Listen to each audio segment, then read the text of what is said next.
This is Vitosphere, otherwise known as V, a political activist and host of Under the Desk News, a TikTok channel that has over 3.8 million followers. Recently, V made a video about the Safeguard American Voter Eligibility Act, otherwise known as the SAVE Act. Y'all have been asking me to explain the SAVE Act, a bill that, if passed, could block 21 million eligible U.S. citizens from voting. Wait, 21 million citizens blocked from voting? Sounds like a terrifyingly massive number. Huge if true. Of course it isn't. Thanks to our paid partnership with my pals at the Brennan Center for Justice, I've been able to spend some time researching, and I can tell you what is wrong with this proposed legislation, so let's dig in. So V, who fancies themselves as a journalist, is accepting a paid partnership from the Brennan Center, which throws any and all objectivity out the window. Instead of actually spending time researching, V's gonna regurgitate the talking points from a left-wing think tank / advocacy group. First, where is your birth certificate? Do you know where it is? Do you have an official copy with the raised seal on it handy? Or would you have to call your mom or maybe visit your hometown city clerk's office to get one of those? Or you could order a replacement, because every single state and territory has a website for ordering a copy of your birth certificate online. Last year, when Rep. McCormick was confronted by a woman who said that the SAVE Act would make it more difficult for her as a married woman who took her spouse's name to vote because her new legal name does not match the name on her birth certificate. I'm also a married woman who took my husband's last name. My birth certificate does not match my legal name. First of all, no sh**. The name on your birth certificate isn't gonna match your new married name. Unless you marry someone with the same name, obviously. This means that me and 69 million women like me who have taken their spouse's last name will not be eligible to vote. Hang on. First, V stated that 21 million eligible US citizens could be blocked from voting, but then plays a clip of a lunatic screeching about 69 million women never being allowed to vote again.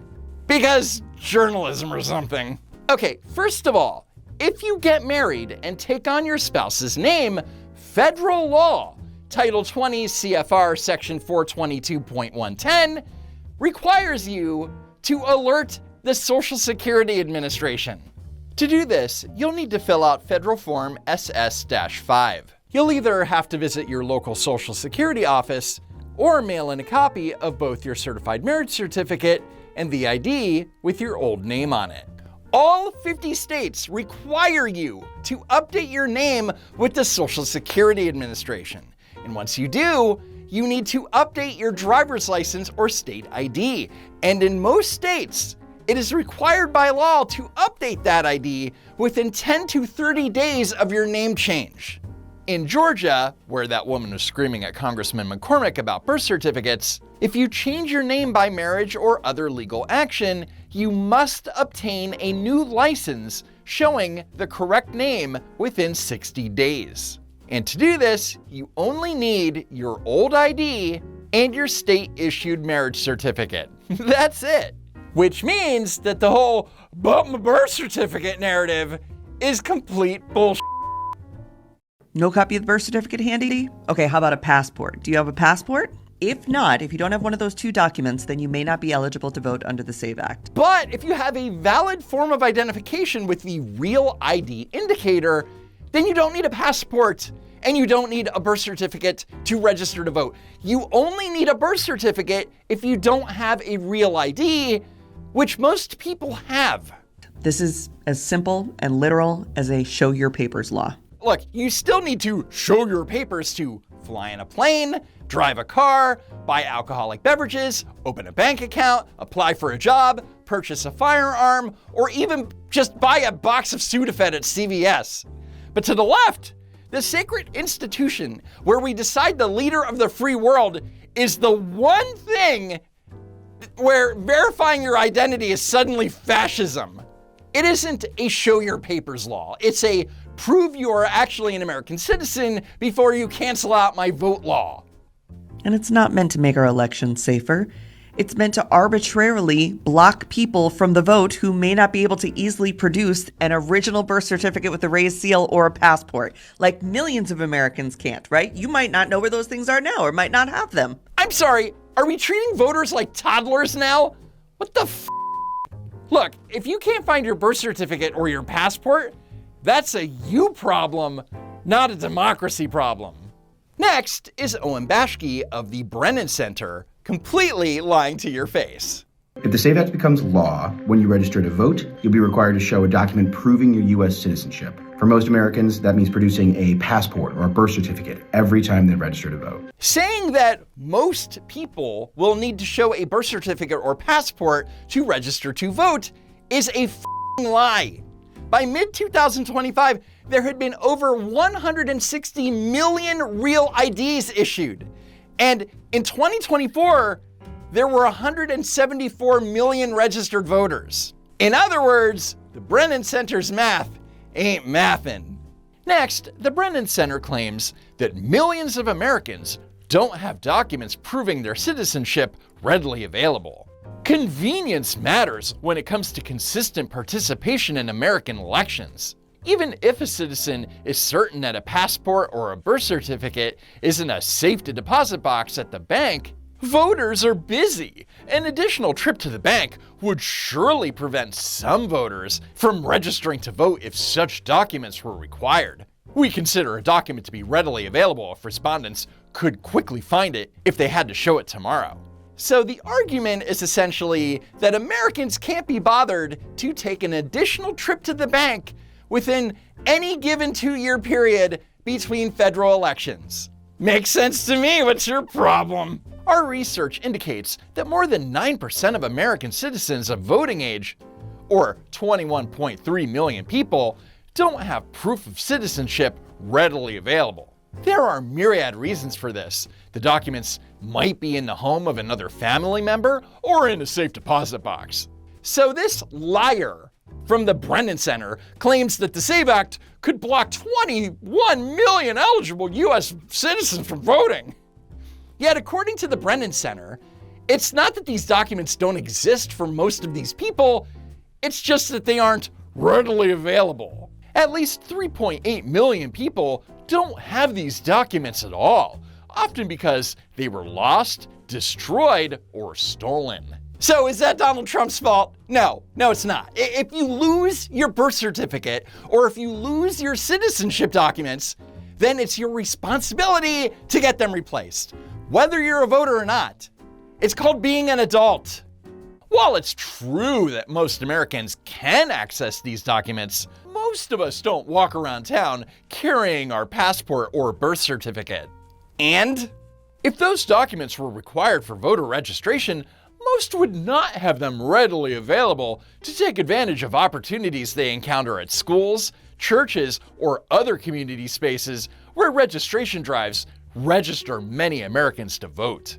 Or you can take the voter registration form home and fill it out and hand it in at your convenience. I don't know. What are these documents that are required to prove you are a U.S. citizen?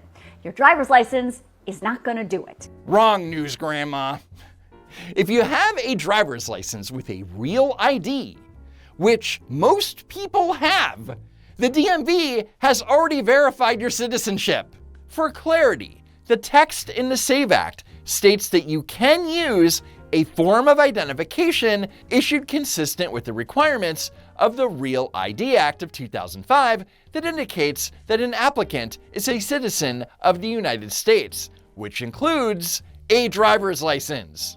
And as it turns out, the American people actually want secure elections. Let's check in with CNN's Harry Enton. I mean, just take a look here. Favorite photo ID to vote. You got 95% of Republicans, pretty much all of them, but even 71% of Democrats favor photo ID to vote. 71% of Democrats, the overwhelming majority of the country wants this.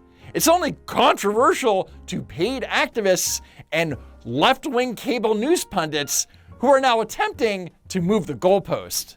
The SAVE Act is not a voter ID bill, it's a voter registration bill.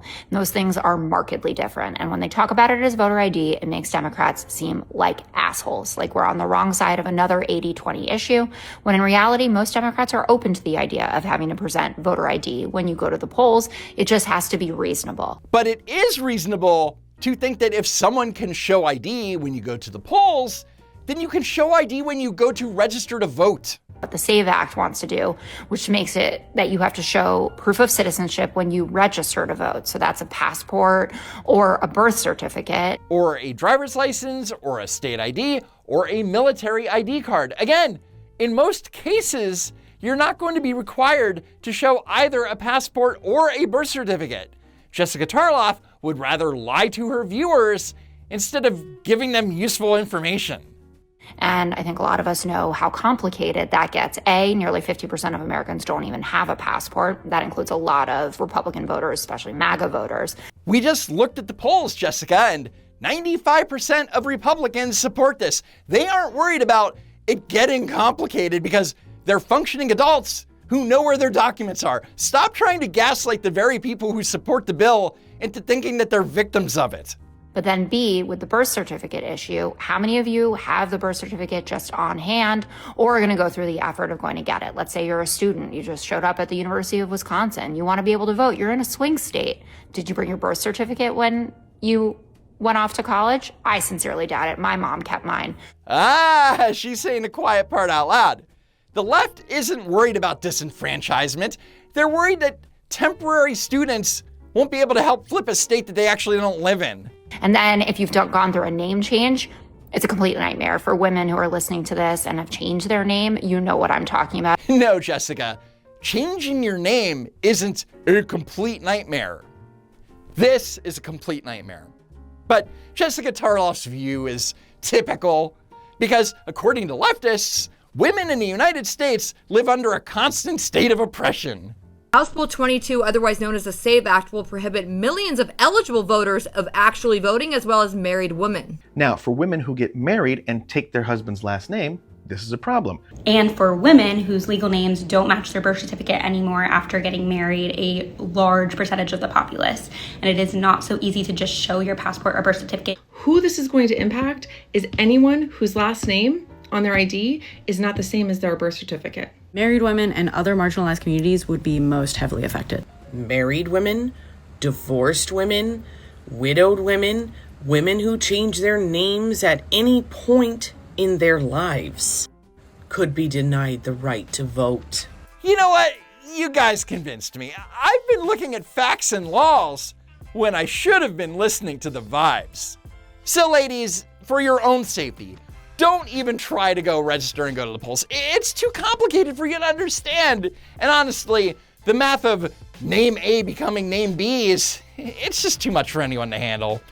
Probably best just to sit this one out. Anyway, that's it for now. Head on to my super cool merch store at don'twalkrun.shop. As always, thank you so much for tuning in. Make sure you're subscribed to the channel. And as always, I hope to see you next time. If there is next time.